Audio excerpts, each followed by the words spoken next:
নমস্কার সকল গল্পপ্রেমী ও সাহিত্যপ্রেমী শ্রোতা বন্ধুদের আমার অনেক স্বাগত। আমার আজকের নিবেদন শ্রদ্ধেয়া আশাপূর্ণা দেবী রচিত একটি ছোট গল্প ছলনাময়ী। এখন শুরু করছি ছলনাময়ী। এদিকে শুভঙ্করের আসবার কথা নয়, এটা অনুপমের শোবার ঘরের পিছন বারান্দা। এ বাড়িতে এই 7-8 মাস অবস্থান কালের মধ্যে কবে যেন সন্ধ্যায় একবার মাত্র বারান্দায় বসেছিল শুভঙ্কর অনুপমের আহ্বানে। এই অল্প পরিসর বারান্দাটুকুতে দুখানা চেয়ার এনে পেতে বসবার ঠাঁই হয় না। সরু একটু মাদুর বিছিয়ে বসে ডাক হাঁক করেছিল অনুপম। এই এখানে অন্ধকারে এসে বসো না, একটু দিব্যি হাওয়া দিচ্ছে, সব সময় চোখে আলো ভালো লাগে না। সেই একদিন। আর আজ শুভঙ্কর এদিকে এসেছিল আলো দেখেই। আলো আর কি, রোদ। পূবের এই বারান্দাটায় রোদ আসে ভোর থেকে, আলোয় ভরে যায়। সিল্কের শার্টটা সাবান কেচে তাড়াতাড়ি শুকিয়ে নেবার তালে এদিক ওদিক তাকাতে তাকাতে মনে পড়ে গেল শুভঙ্করের এই বারান্দাটায় রোদ এসেছে। হ্যাঁ, সত্যি রোদে আলোয় যেন ঝকঝক করছিল জায়গাটা। দুটো ক্লিপ এঁটে জামাটাকে পরিপাটি করে শুকোতে দিতে দিতে হঠাৎ আঙুলগুলো যেন অবশ হয়ে গেল শুভঙ্করের। ইলেকট্রিক শক পেল কি শুভঙ্কর? না, ঠিক ইলেকট্রিকের না হলেও শকটা আলোরই বলা যায়, জ্ঞানের আলোর। মানুষ যতই বাস্তব বুদ্ধি সম্পন্ন হোক, তবু সব সময় দিব্যজ্ঞান লাভের উপযুক্ত প্রস্তুতি নিয়ে থাকে না, তাই শকটা লেগেই যায়। আড়ষ্ট হয়ে দাঁড়িয়েই রইল তাই শুভঙ্কর, অথচ কণ্ঠস্বরটা আর কারুর ভেবে মোহমুক্তির হাত থেকে রক্ষা পাবার উপায়ও নেই, কারণ বাড়িতে আর দ্বিতীয় মেয়ে মানুষ নেই। সুনন্দার সম্পর্কে মেয়ে মানুষ শব্দটা ইতিপূর্বে মনে মনেও কি ভাবতে পেরেছে শুভঙ্কর?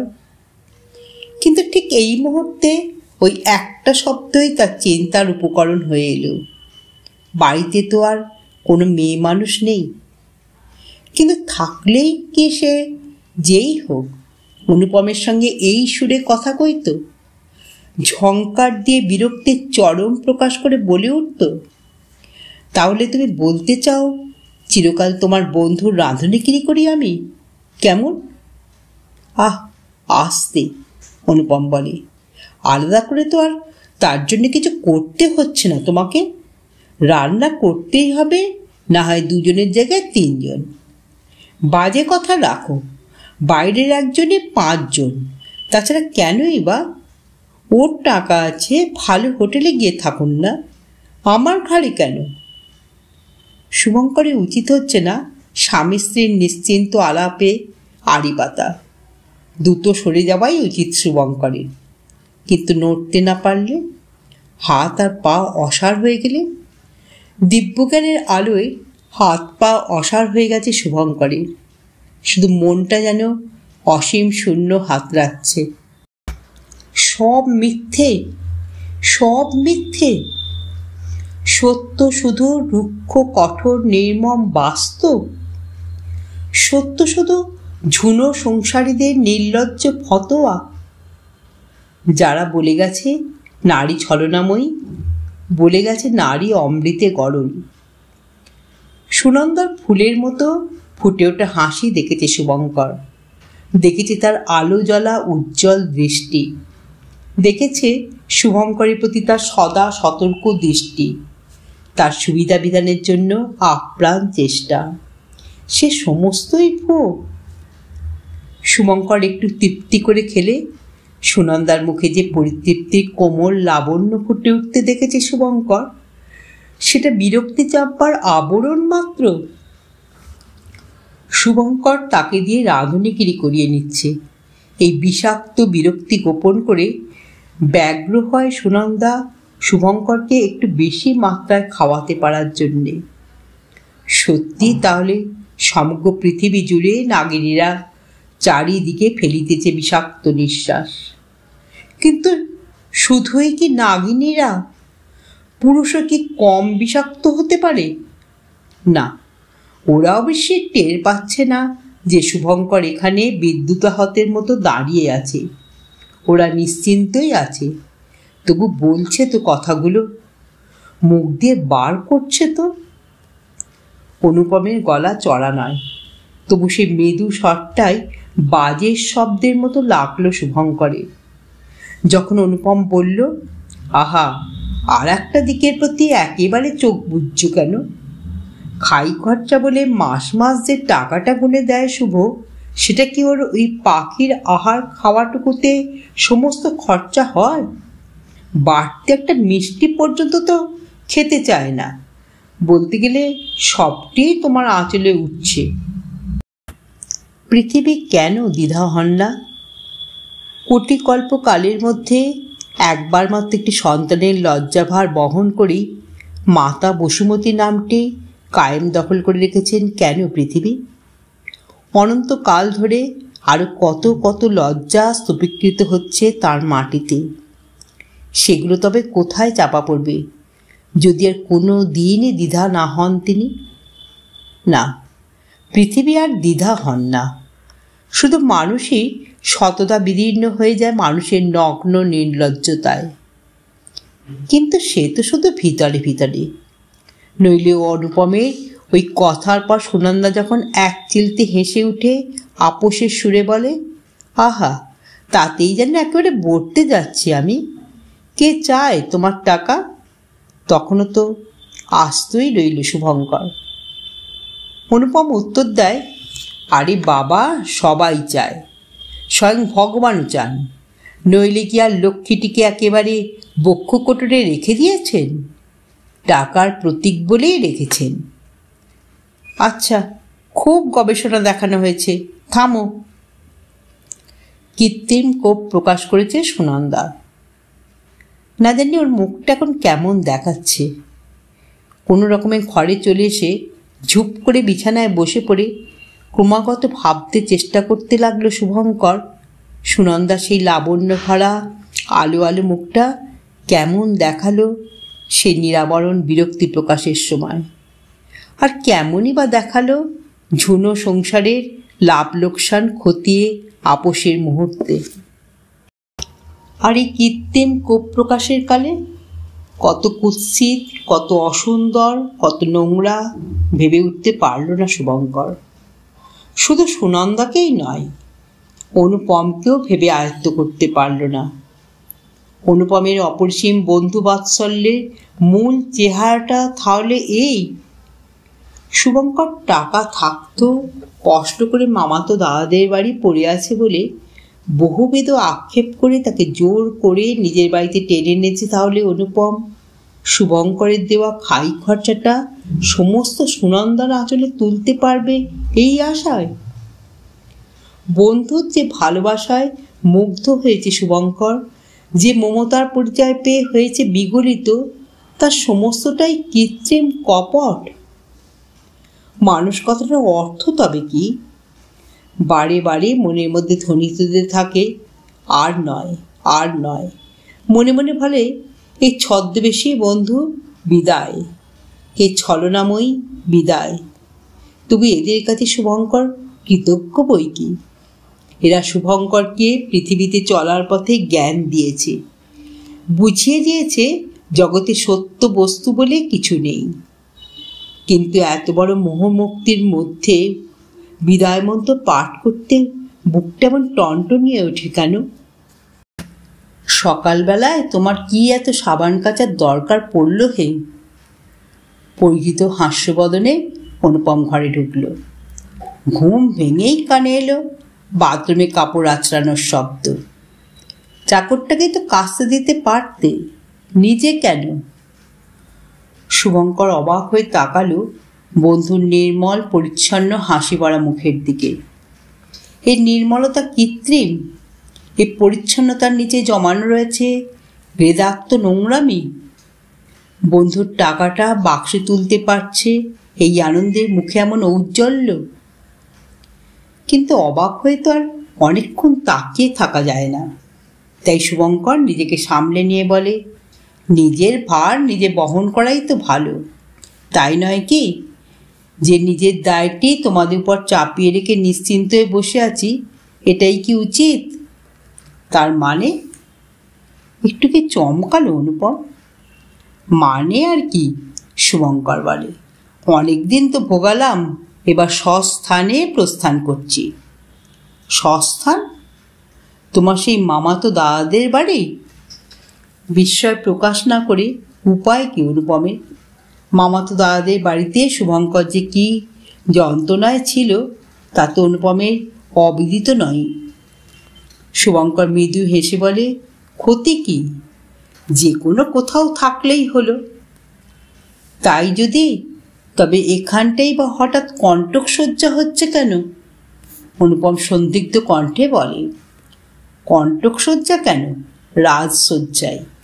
তবে সেটাও 12 মাস হজম করা শক্ত হয়ে, হয়তো শেষ পর্যন্ত মামার বাড়িতেও না, কোনো মেসের বাড়িতেই অবস্থান করব। অনুপম সহসা হাসি থামিয়ে গম্ভীর হয়ে গিয়ে ব্যগ্র ব্যাকুলতায় বলে ওঠে, শুভ, আমাকে একটা সত্যি কথা বলবি? সত্যি বলে যদি জগতে কিছু থাকে। হেসে ওঠে শুভঙ্কর। হেয়ালি রাগ, বল সত্যি করে, সুনন্দা কি তোর মনে আঘাত লাগার মতো কিছু বলেছে? এক এক সময় তো ওর মাথায় ভূত চাপে কিনা, বল ভাই, ও কিছু বলেছে কিনা? কি আশ্চর্য, আমাকে আবার কি বলবেন তিনি? কিছু না, কিছু না। তবে তুই এসব চলে যাওয়াটার কথা তুলছিস কেন? এই দেখো, চিরকাল তোমার বাড়িতেই থাকবো কেন? বলে হেসে ওঠে শুভঙ্কর, ব্যঙ্গ হাসি। মনে মনে বলে, থাকলে অবশ্য তোমার একটু সুবিধে হয়, তাই তোমার এত আকিঞ্চন, কিন্তু না, আর না। অনুপম মাথা নিচু করে কি যেন ভাবে, তারপর বলে, যাক ভাই, আমি বুঝতে পেরেছি সুনন্দাই কোনো সময় কিছু বলে বসেছে, কিন্তু তুই শুভ সেইটুকু ধরেই আমাকে ত্যাগ করবি? কি মুশকিল, এতে আর ত্যাগের কি হচ্ছে? আর আমি তোমার কাছে থাকলেই বা তোমার কি লাভ? অনুপম মাথা তুলে বলে, কি লাভ সে কথা মুখে স্পষ্ট করে বলতে গেলেই তো জলো আর নাটকে, কিন্তু না বললেই কি তুই বুঝবি না? কি জানি ভাই, আমার বোধ শক্তিটা একটু কম। অনুপম উঠে দাঁড়িয়ে বলে, বুঝতে পারছি আজ তোর কোনো কারণে মন ভালো নেই, কিন্তু চট করে কোনো সিদ্ধান্ত করে বসিস নে, এই অনুরোধ। শুভঙ্কর আর একবার বন্ধুর দিকে তাকায়। আশ্চর্য, কিছুতেই কেন কোনো মালিন্য ধরা পড়ছে না। অনুপম যে এমন পাকা অভিনেতা, এ কথা তো কোনো দিন বোঝেনি শুভঙ্কর। ওই শঙ্কিত দৃষ্টি, ওই আবেগপূর্ণ গাঢ় কণ্ঠস্বর, ওই পবিত্র মুখচ্ছবি, সমস্তই অভিনয়। আর্থিক ক্ষতির আশঙ্কাতেই এত ব্যাকুলতা অনুপমের। শুভঙ্কর কি প্রশ্ন করবে? বলবে, অনুপম মাসে কটা টাকাই বা বাঁচিয়ে জমাতে পারো, তার জন্য এত আকুলতা কেন? না, মুখে বলা যায় না, কিন্তু মনে মনেও আর বলা যাচ্ছে না কেন? অনুপমের ব্যথিত মুখটার সঙ্গে সেই কথাগুলো মেলাতে পারা যাচ্ছে না বলেই কি? হঠাৎ এই স্তব্ধতার পর আজ এসে পড়ল বসন্ত বাতাস, এসে পড়ল সুনন্দা দুই বন্ধুর প্রাতরাশ হাতে নিয়ে। কি হলো, দুজনে দুটি পেচক অবতার হয়ে বসে আছো যে? হরিনাম করছো নাকি মনে মনে? অনুপম একবার হাঁ করে সুনন্দার মুখের দিকে তাকিয়ে দেখে, তারপর মনে মনে হাসে। ঠিক চালটি দেওয়া হয়েছিল। শুভঙ্করের দেওয়া টাকার অঙ্কটা নতুন করে মনে পড়িয়ে দেওয়াতেই রাগ ঝাল সব ঠান্ডা হয়ে গেছে সুনন্দার। মেয়ে মানুষ তো, সার বোঝে, সংসার। সংসার 2 পয়সা এলে কি সংসারে কিছু সাশ্রয় হলেই গলে একেবারে গঙ্গা জল। কিন্তু শুভঙ্করকে যদি কিছু বলেই থাকবে সুনন্দা, এত সপ্রতিভ তাহলে হচ্ছে কি করে? অবশ্যই এমনই সপ্রতিভই ও বরাবর। অনুপমই বরং তা দেখে দেখে মাঝে মাঝে অবাক হয়। কিন্তু শুভঙ্করের উপর রাগ বিরক্তি তো কম নয় ওর। কি করে চাপে এতটা? সকালবেলা কি রাগারাগিটাই করলো। ভাগ্যিস সেটা শুভঙ্করের কানে আসেনি। ভাগ্যিস বাইরের দিকের এই ঘরটা বাড়ি থেকে অনেকটা দূরে। অথচ আশ্চর্য, খাটতেও তো কখনো নারাজ নয় সুনন্দা, চিরকাল তো খাটতে ভালোবাসে। আর শুভঙ্করের জন্য কতটাই বা বাড়তি খাটুনি তা তো নয়। আসল কথা, কেউ যে ওদের কাছ থেকে সুযোগ নিচ্ছে সেটাই পছন্দ নয়। যাক, জোকের মুখে নুন পড়েছে। টাকার অঙ্কটা মনে করে করেই এত উদ্ভাসিত হয়ে উঠেছে সুনন্দা। রাঁধুনিকের এই খাটুনি আর গায়ে লাগছে না। কিন্তু মনে একটা আক্ষেপও এলো অনুপমের। সুনন্দা এমন কি, হরিনাম শেষ হলো না? সুনন্দা যেন উছলে ওঠে। এই যে সাত সকালে ডিমের পরোটা ভেজে আনলাম, এগুলো কি ঠান্ডা মারিয়ে দেবার জন্যে? এত কষ্ট করার দরকার বাকি? শুভঙ্কর শুধু চায়ের পেয়ালাটা তুলে নিয়ে চুমুক দিতে দিতে বলে, দুখানা বিস্কিট খেলেও যেখানে চলে যায়। তা সত্যি।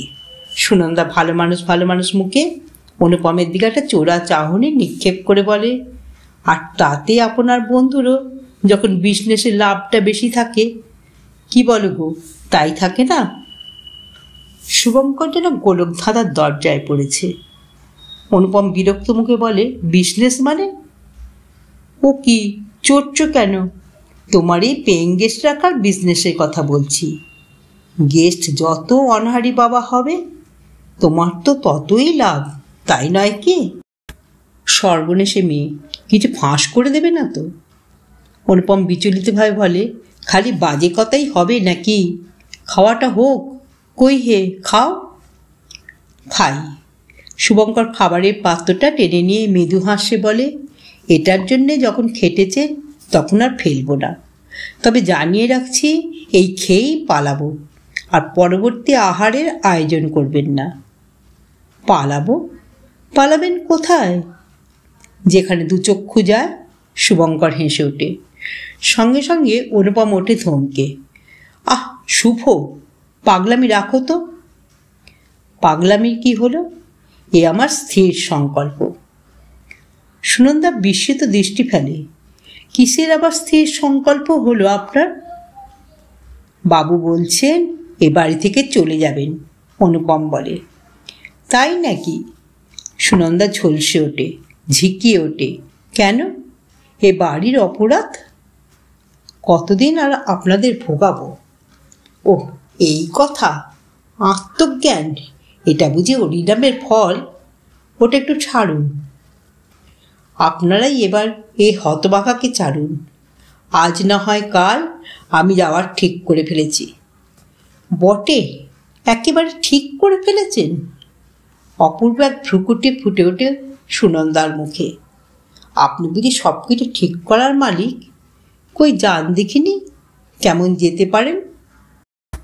স্ত্রীর অভিনয় ক্ষমতায় মুগ্ধ অনুপম বিগলিত মুখে বলে, কি হে, উত্তর দাও, পারবে যেতে? শুভঙ্কর তাকিয়ে আছে সুনন্দার সেই গভীর অর্থবহ রহস্যময় হাসি ভরা মুখের দিকে। কোনটা অভিনয়, নাকি সকালে শোনা সেই কথাগুলো স্বপ্ন মাত্র?